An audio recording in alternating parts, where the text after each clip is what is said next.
Telepathic communication continued. Brain dynamics for communication. The functions of the human brain are vast and varied and are still being explored and understood by both medicine and science. But in the following section, we will briefly describe the major areas of the brain and their role in telepathic communication. 1. The pituitary gland.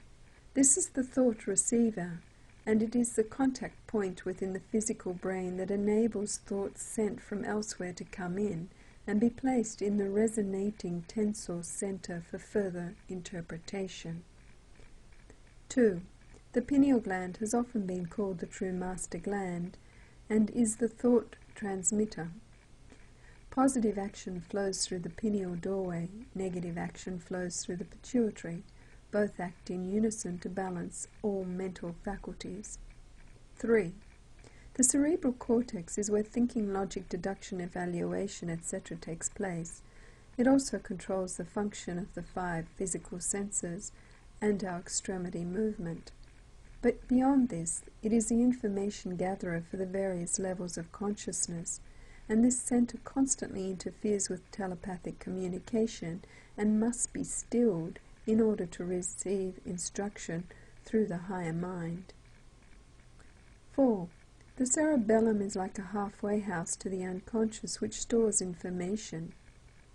It also regulates vital bodily functions and habit patterns, and also coordinates muscle action, balance, posture, and more. But it is the thalamus, number 5, which is most interesting.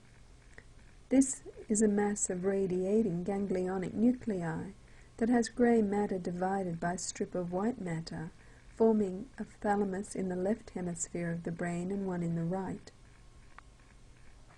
The electrical activity in the cortex is stimulated by the thalamus, which sustains and regulates the normal resting rhythms of the cortex, and the thalamus is a memory bank and is said to be where dreams are formed.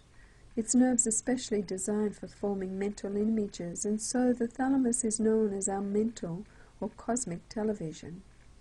It is an electromagnetic area that responds to strong emotions, like fear and anger, and it is said to also be able to set up a blueprint of what is sent out to attract to you according to your telepathic transmission. Nerve endings called synapses from the cerebrum come near to but don't touch the cortex.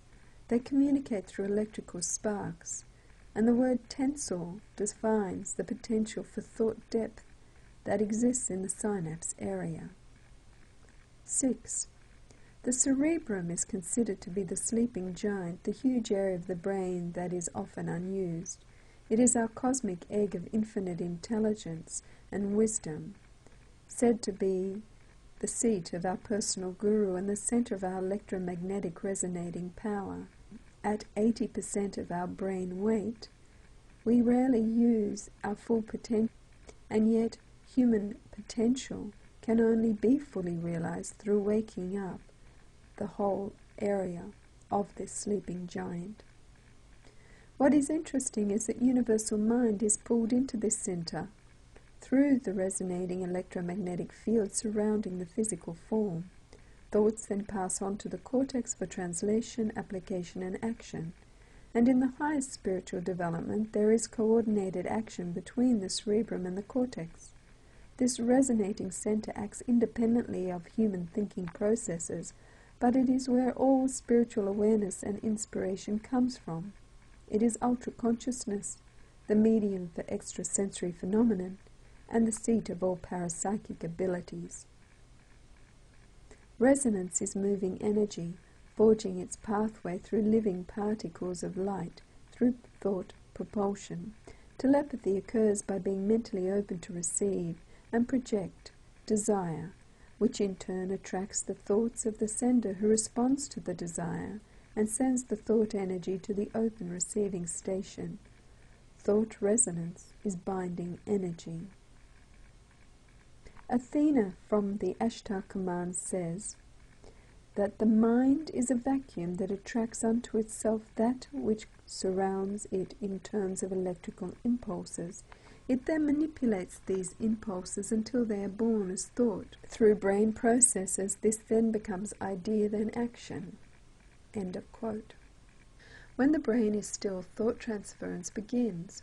First, the sender connects through a beam of energy that hooks into the electromagnetic field of the receiver. The receiver obviously prepares himself or herself through the 5 steps we will soon list. The thought idea is then filtered to the tensor center of the brain and is converted into words. When well-practiced distinct words are received, we have both a clear reception and a clear message.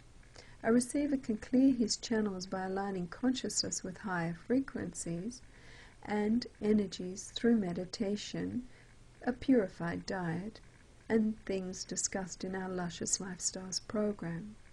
Obviously, the less electrical blockages there are and the less toxic our system, the clearer the communication.